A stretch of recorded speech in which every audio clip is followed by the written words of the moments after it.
Hello friends, welcome to the Wonder Who channel. My name is Naja. If you are new here, welcome. If you are a returning viewer or subscriber, welcome back. I'm so glad to see you. Thank you for being here.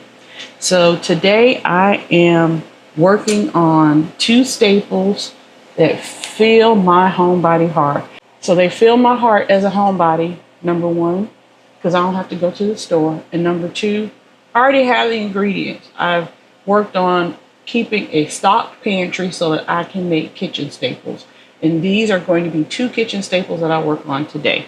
I've got some bread that I'm going to be making into breadcrumbs.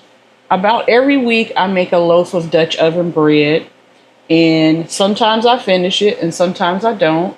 And I've had a couple of weeks where I haven't, and I just plop them in the freezer, and I know that I want to use them for breadcrumbs. Well, I need breadcrumbs, so I'm going to work on that project today. And then the other one will require me to use molasses. Right here I've got blackstrap molasses. Then I have got sugar. And then azúcar. I love Celia Cruz, and I decided I wanted to give my sugar that name instead of just sugar. So we're going to go ahead and get started on these two staples, and I'll bring you along so you can see what happens, okay? Hopefully when the video concludes, you will also know how to make these two staples and don't have to think about buying them from the store again. Plus, they'll be so much better, and you can make them how you would like for them to be. So let's go ahead and get started. I do want to say, please forgive the background noise. I have the freeze dryer going, so hopefully the microphone will work the way that it's supposed to, and you don't really hear a lot of that background noise. But in the event that it didn't, that is what you're hearing in the background. So let's get started on these breadcrumbs. What I need is I need a knife. I'm going to use a bread knife because the bread is stale and it's a little dense. And then I've got a cutting board. And then I've got a food processor. Now this isn't my full-fledged food processor that can, take care of big batches, but I love this little magic bullet combo so that it is my default. I already have the stove on, so it's recommended that you have the stove on like 220, anywhere from 215 to 250, just depends on your oven. You're gonna have to watch these. Because I'm using a good quality sheet pan, I've noticed that I have to turn my oven temp down a little bit when I'm making things. Oh, so the oven is preheated now, if you heard that. So yeah, I've got a USA pan. These are really good.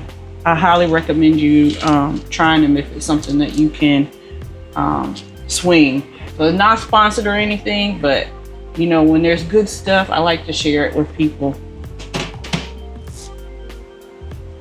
So I've got the bread here. And like I said, it's a little dense and stale all at the same time, but I'm just going to make the breadcrumbs. I'm not adding any oil. This is just strictly bread that's going to get toasted. And it will be shelf stable for me this way. Now you can add seasonings. You can add, you go to the store and you buy the Italian breadcrumbs. You can, make Italian breadcrumbs with seasonings or any type of breadcrumbs you want. If you want to have like panko style breadcrumbs, you can do that by processing the processing the bread into a little bit bigger chunks or bigger crumbs, toasting them low and slow. So maybe a 200 to 215 degree temp for those. And that's how you can get a panko style. So I'm not going to make them very fine breadcrumbs because I can go ahead and make them smaller or crush them when I need it. So I might need two trays now that I'm looking at this.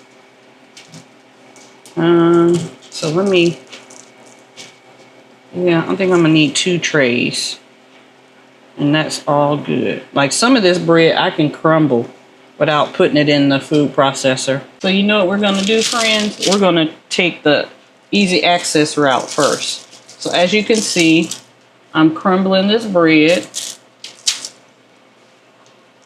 And I can just do this, period. So I'm just crumbling the bread on here. And some of it's getting small on its own, and some of it is staying big, and that is okay. So if I can save a dish and not use a food processor, that's the business for me. I love it. So like, yeah, if you want to make them seasoned like Italian breadcrumbs, then put some Italian seasoning, some dried basil, things like that in there. So I don't make a lot of things that require breadcrumbs, but I make a lot of those things. So meatballs, you know, you can make chicken meatballs. You can have Swedish meatballs. And then I'll get like Impossible ground and make me some vegan meatballs. Yeah, well, this is nice. Let me show you over here. Because I will not need the food processor. It's been a while since I've needed to make breadcrumbs. And maybe I'm thinking I needed a food processor when I really didn't need one. And I've just done this. So this is not a recipe, it's a method. It's a cost saving method. Oh yeah, this is going to be a lot. I probably won't need any breadcrumbs for the rest of the year. Maybe longer. So look at that. We're ready to put these in the oven. That was very easy. And I didn't use the food processor. Now I'll have this video for reference. Be like, Naja, you don't need the food processor. All right, so I'm going to get these in the oven. And I have dropped some bread, so DJ is right underfoot.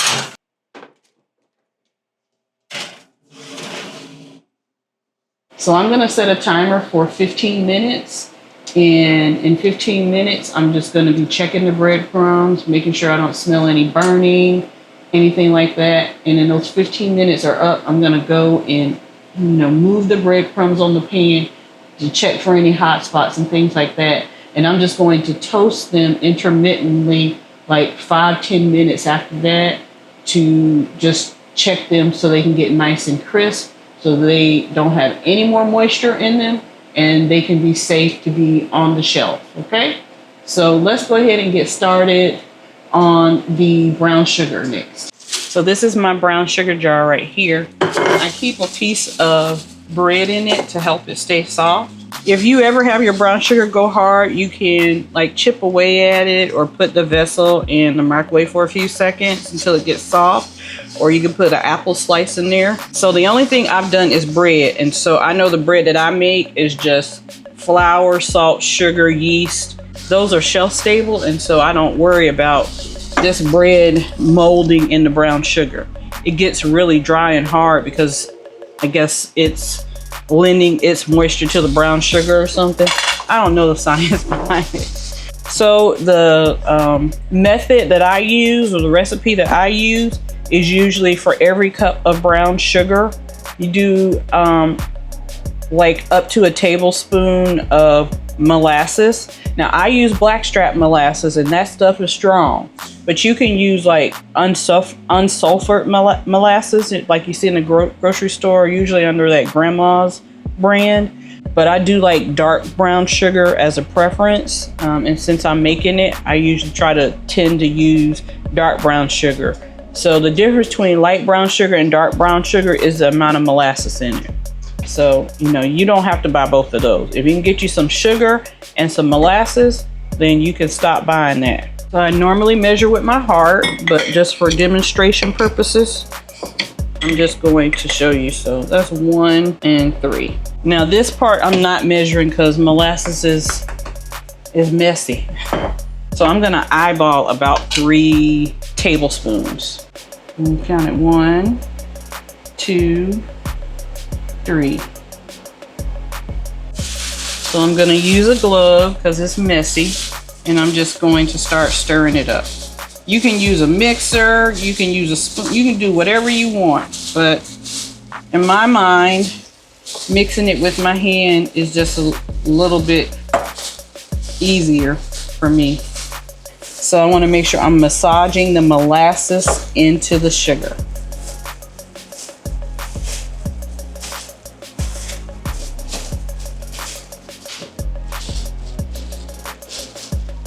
So massage in any spots where you see any white, or if you see any spots where the molasses has not incorporated.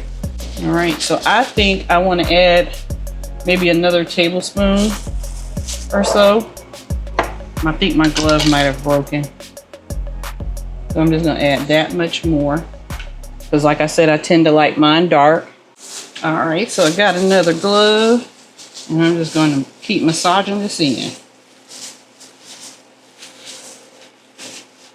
And you know, it's your brown sugar, so you taste it, make sure it's to your liking.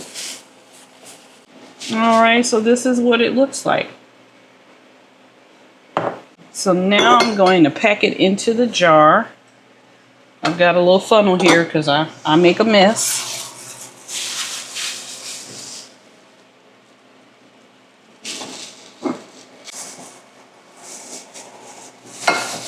Look at that, I told you I was gonna make a mess. And since this is for home use, yes, that's going to get in here.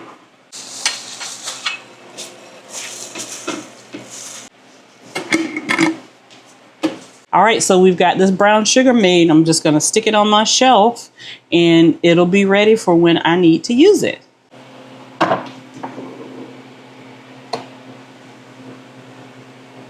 All right, let's check the breadcrumbs. Watch out, DJ. So they've still got some moisture in them. Well, it's a good time to stir them around. Let me check the other tray.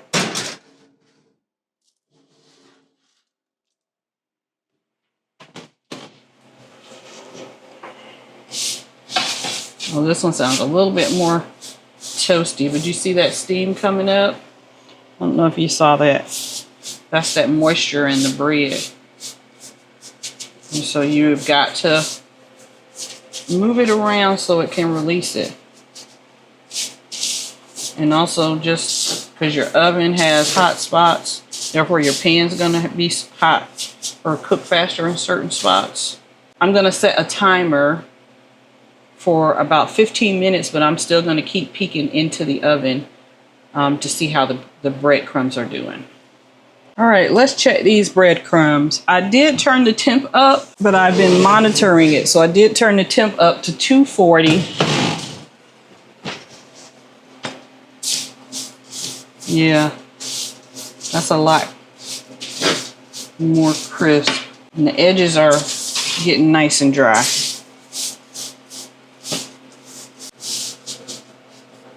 All right, I think this looks good. It's coming along nicely. I'm gonna set it for another 15 minutes. I think we'll probably have another 30 to 45 minutes for these to be completely dry.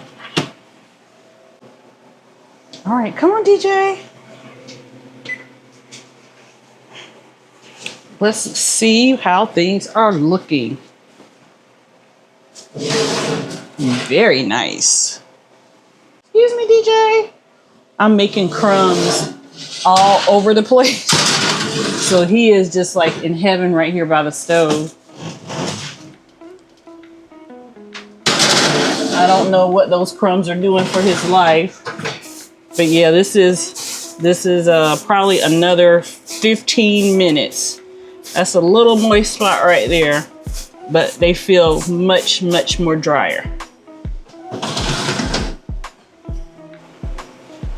Okay, I think we are done. They're nice and toasty.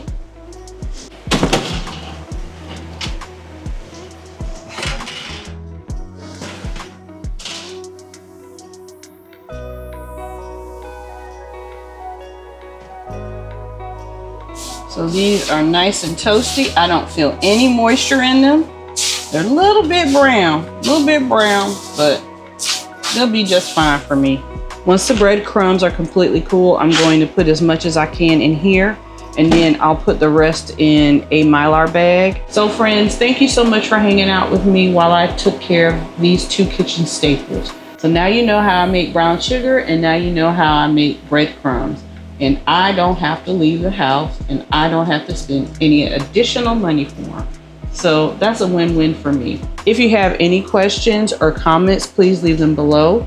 If you're interested in any other staples that I make, just leave me a note in the comments below and I will put it on my queue to record. Or maybe it's something I've never thought of. So what are some staples that you make at home so that you don't have to spend the money or have to leave the house? I'd love to know. Please remember to like, share, and subscribe. I hope today is the goodest of your good days, and may everything fall into place for you, friends. I'll see you again soon. Bye-bye.